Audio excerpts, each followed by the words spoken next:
Hello বন্ধুরা, welcome to Mampi's kitchen. Mampi's কিচেনে আপনাদের সকলকে স্বাগত জানাই। আপনারা সবাই কেমন আছেন? আশা করছি সবাই খুব ভালো আছেন। তো আজকে একটি নতুন রেসিপি নিয়ে হাজির হয়েছি। আমি আজ বানাতে চলেছি খুবই সহজ এবং সিম্পল রেসিপি, ভিলেজ স্টাইল মুসুর ডাল ভাজা, বড়া বা পকোড়ি। তো কিভাবে বানাবো চলুন দেখে নেওয়া যাক। তো তার আগে আমার এই রেসিপিটি পুরো দেখার অনুরোধ রইল। ভালো লেগে থাকলে লাইক, শেয়ার এবং কমেন্টস করতে ভুলবেন না। আর অবশ্যই সাবস্ক্রাইব করে পাশে থাকা বেল আইকনসটাকে প্রেস করতে ভুলবেন না। যখনই আমি কিছু নতুন রেসিপি শেয়ার করব তখনই আপনাদের কাছে নোটিফিকেশনসটা পৌঁছে যাবে। এই মুসুর ডালের বড়া খেতে কিন্তু দারুণ হয়, কখনো স্ন্যাক্স আইটেমে, কখনো ভাতের সাথে, আর অবশ্যই কখনো পান্তা ভাতের সাথে আপনি এই মুসুর ডালের বড়া খেয়ে দেখবেন। তো চলুন দেখে নেওয়া যাক আজকের এই রেসিপিটির জন্য কি কি ইনগ্রেডিয়েন্টস লাগছে। আমি এখানে 100 গ্রাম মতো মুসুর ডাল নিয়েছি। লাগছে পেঁয়াজ কুচোনো, লাগছে কিছুটা কাঁচা লঙ্কা কুচোনো, লাগছে হলুদ গুঁড়ো, স্বাদ অনুসারে নুন। আমি মুসুর ডালকে ভিজিয়ে রেখেছিলাম 30 মিনিটের মতো। মুসুর ডালকে ভালো করে ধুয়ে 3-4 বার করে ধুয়ে রেখেছিলাম। এখন মিক্সির জারে দিয়ে দেব। আপনারা চাইলে শিলেও বেটে নিতে পারেন। কাঁচা লঙ্কা দিয়ে দেব, দিয়ে ভালো করে পেস্ট করে নেব।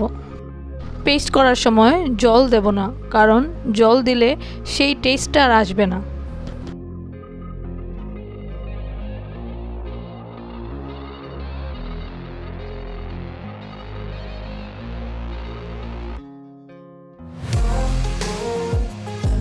দেখুন পেস্টটা হয়ে এসছে।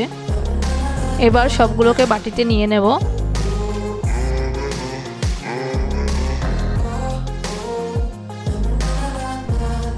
এবার বাটিতে কিছুটা পেঁয়াজ কুচি দিয়ে দিচ্ছি। যার যতটা লাগবে সেই বুঝে আপনারা ইউজ করবেন। পেঁয়াজ কুচনো দেওয়ার পর কাঁচা লঙ্কা কুচি দিয়ে দিচ্ছি। সেটাও আপনারা যে যতটা ঝাল খেতে ভালোবাসেন সেই হিসেবে দেবেন। দিয়ে দিচ্ছি স্বাদ অনুসারে নুন, অল্প হলুদ, আর রং ভালো আসার জন্যে অল্প লাল লঙ্কার গুঁড়ো। দেখুন আমার পেস্ট রেডি হয়ে গেছে। তেল গরম হয়ে এসছে। এবার বড়াগুলো ভেজে নেব। বড়াগুলো ভাজার সময় গ্যাসের ফ্লেমটা লোতে থাকবে। কিছুক্ষণ পর বড়াগুলোকে উল্টে দিচ্ছি। দুই দিকটাই ভালো করে ভাজবো। লো ফ্লেমে ভাজবো, আস্তে আস্তে করে ভাজতে হবে। গ্যাসের ফ্লেমটাকে বাড়িয়ে দিলে উপরের কালারটা ব্রাউন হয়ে আসবে, কিন্তু ভেতরেরটা কাঁচা থেকে যাবে।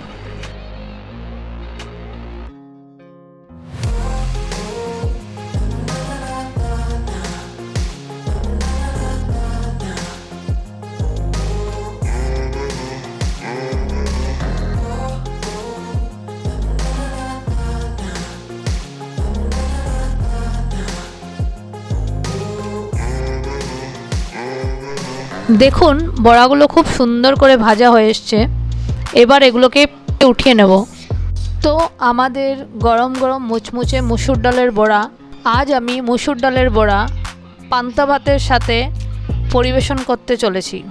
পান্তা ভাতের গুণাগুণ নিয়ে আর কি বলবো, আপনারা কম বেশি সবাই জানেন পান্তা ভাত কতটা উপকারী আমাদের শরীরের জন্যে। আর তাই পান্তা ভাতের টেস্ট বাড়ানোর জন্য আজকের এই রেসিপিটি তৈরি করলাম। যদি আপনাদের রেসিপিটি ভালো লেগে থাকে তবে লাইক, শেয়ার, কমেন্টস করতে ভুলবেন না এবং সাবস্ক্রাইব করে দেবেন। পাশে থাকা বেল আইকনসটাকে প্রেস করে দেবেন, যাতে করে আমার নিত্য নতুন রেসিপি নোটিফিকেশনস আপনাদের কাছে পৌঁছে যেতে পারে। ভালো থাকবেন, সুস্থ থাকবেন। ধন্যবাদ আমার এই রেসিপিটি পুরো দেখার জন্যে।